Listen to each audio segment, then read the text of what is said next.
Hello dear friends, അസ്സലാമു അലൈക്കും. നമസ്കാരം. എല്ലാവർക്കും എൻ്റെ പുതിയ റെസിപ്പിയിലേക്ക് സ്വാഗതം. അപ്പോൾ ഇന്ന് വളരെ സിമ്പിളായിട്ട് ബിരിയാണി എങ്ങനെ ഉണ്ടാക്കുന്നതെന്നാണ് ഞാൻ ഷെയർ ചെയ്യുന്നത്.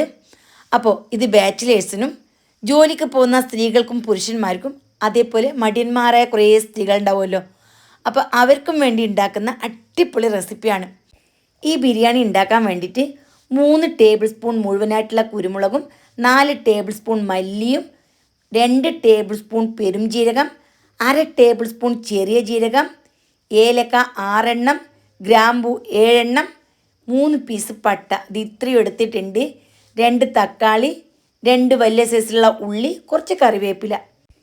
ഇനി ഗരം മസാല ഒരു പാൻ ചൂടാക്കിയതിന് ശേഷം മീഡിയം തീയിലിട്ടിട്ട് നന്നായിട്ടൊന്ന് വറുത്തെടുക്കണം. നല്ലപോലെ ഒരു മൂത്ത മണം വരും, ഒന്ന് കളർ ചേഞ്ച് ആവുകയും ചെയ്യും. അതുവരെ നന്നായിട്ട് ഇളക്കി കൊടുക്കണം. എന്നിട്ട് പാകമായി നല്ല മണം വന്നാൽ വേറൊരു പാത്രത്തിലേക്ക് മാറ്റണം.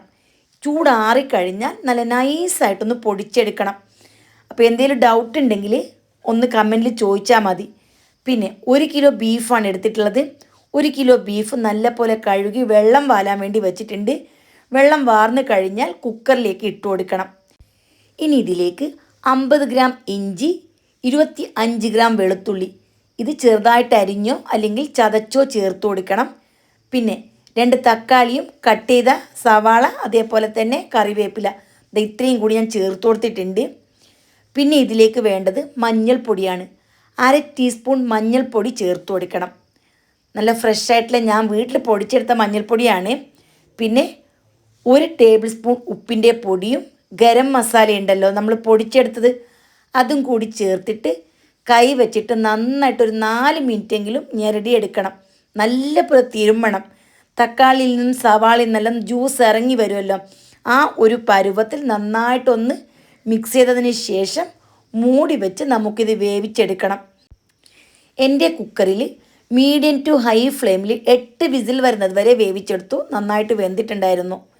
ഇനി ചൂടാറിയതിന് ശേഷം നമുക്ക് മസാല ഉണ്ടാക്കാം. ആ സമയം കൊണ്ട് നമുക്ക് അരി ഒന്ന് കുതിർത്തെടുക്കണം. ബിരിയാണി അരി, നിങ്ങളുടെ ഇഷ്ടമുള്ള ബിരിയാണി അരി. ഞാനിപ്പോൾ 1/2 കിലോ അരിയാണ് എടുത്തിട്ടുള്ളത്. അപ്പോൾ 1 കിലോ ബീഫിന് 1 കിലോ റൈസ് എടുക്കാം. എനിക്കിപ്പോൾ 1/2 കിലോ ആവശ്യമേ ഉള്ളൂ. നല്ലപോലെ കഴുകി വെള്ളം വാലാൻ വേണ്ടി വെക്കുക. ഇനി വെള്ളം തിളപ്പിച്ചെടുക്കണം. 1 കപ്പ് അരിക്ക് 4 കപ്പ് വെള്ളം. എന്നിട്ട് ആവശ്യത്തിന് ഉപ്പിട്ട് കൊടുക്കണം. ഗരം മസാല ഇട്ട് കൊടുക്കണം. പിന്നെ 1 ടേബിൾ സ്പൂൺ എണ്ണ, അതേപോലെ തന്നെ ഒരു ചെറുനാരങ്ങയുടെ പകുതി ഭാഗം, ഇത് ഇത്രയും ഇതിലേക്ക് ചേർത്ത് കൊടുക്കണം. എന്നിട്ട് വെള്ളം നന്നായിട്ടൊന്ന് തിളപ്പിച്ചെടുക്കണം. 1/2 കിലോ അരിക്ക് ഞാനിവിടെ 1/4 ടേബിൾ സ്പൂൺ ഉപ്പാണ് ചേർത്ത് കൊടുത്തിട്ടുള്ളത്. ഉപ്പ് നോക്കിയിട്ട് ആവശ്യമാണെങ്കിൽ ഇട്ട് കൊടുക്കാം. ദാ ഇവിടെ അരി നല്ലപോലെ കുതിർന്ന് വന്നു. ഇനി നമുക്ക് വെള്ളം വാലാൻ വേണ്ടി മാറ്റി വെക്കാം. ഓക്കെ അല്ലേ? ഇനി ഈ സമയം കൊണ്ട് വെള്ളം നന്നായിട്ട് തിളച്ച് വന്നിട്ടുണ്ടാവും. തിളച്ചതിന് ശേഷം നമുക്ക് അരി വെള്ളത്തിലേക്ക് ഇട്ട് കൊടുക്കണം. ഇപ്പോൾ ഫുൾ ഫ്ലെയിമിൽ വെച്ചിട്ടാണ് വെള്ളം തിളപ്പിച്ചെടുത്തത്. അരി ഇട്ടതിന് ശേഷം നന്നായിട്ടൊന്ന് മിക്സാക്കി എടുക്കണം. അരി ഇട്ട ഉടനെ തന്നെ നന്നായിട്ട് ഇളക്കി യോജിപ്പിക്കണം, അല്ലെങ്കിൽ അടിഭാഗത്ത് കട്ടിയാവാൻ ചാൻസ് ഉണ്ട്.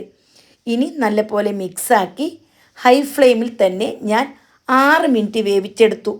അപ്പോൾ ഓരോ അരിക്കും ഓരോ വേവായിരിക്കും. 6 മിനിറ്റ് ആകുമ്പോൾ ഒന്ന് നോക്കണം. ഏകദേശം 80 മുതൽ 90% വെന്താൽ മതി. ഞാനിവിടെ ഹൈദരാബാദി ബിരിയാണി അരി എന്ന് പറഞ്ഞ് വാങ്ങാൻ കിട്ടും, അതാണ് എടുത്തിട്ടുള്ളത്. ചിലപ്പോൾ ചില അരിക്ക് 7 മിനിറ്റോ 8 മിനിറ്റോ ഒക്കെ വേണ്ടി വരാം. 6 മിനിറ്റ് ആകുമ്പോൾ നോക്കണം. നോക്കിയിട്ട് ആവശ്യമാണെങ്കിൽ 1 മിനിറ്റോ 2 മിനിറ്റോ കൂടുതൽ വേവിച്ചാൽ മതി.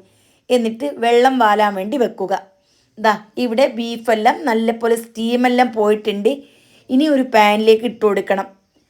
നമ്മൾ ഇതുവരെ ഒരു തുള്ളി എണ്ണ പോലും ഈ ബീഫിലേക്ക് ഒഴിച്ചു കൊടുത്തിട്ടില്ല. അപ്പോൾ വളരെ ലളിതമായിട്ട് ഉണ്ടാക്കാൻ പറ്റുന്ന, അതേപോലെ നല്ല ടേസ്റ്റുള്ളൊരു ബിരിയാണി റെസിപ്പിയാണിത്. ഇനി നമ്മൾ ഈ പാൻ ഉണ്ടല്ലോ അടുപ്പിൽ വെച്ചിട്ട് നന്നായിട്ടൊന്ന് തിളപ്പിച്ചെടുക്കണം. തിളപ്പിച്ചിട്ട് ഈ വെള്ളം ജസ്റ്റ് ഒന്ന് വറ്റണം.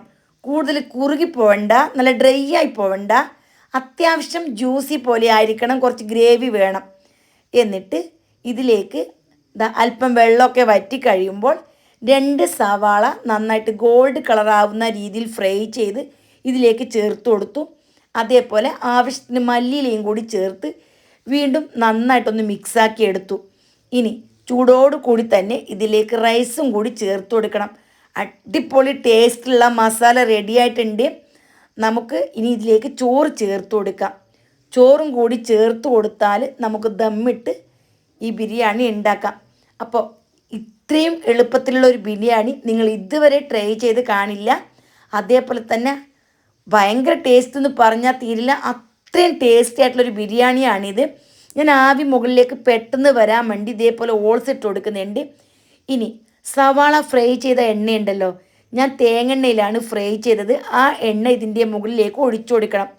എന്നിട്ട് കുറച്ച് നെയ്യും കൂടി ചേർത്ത് കൊടുക്കണം.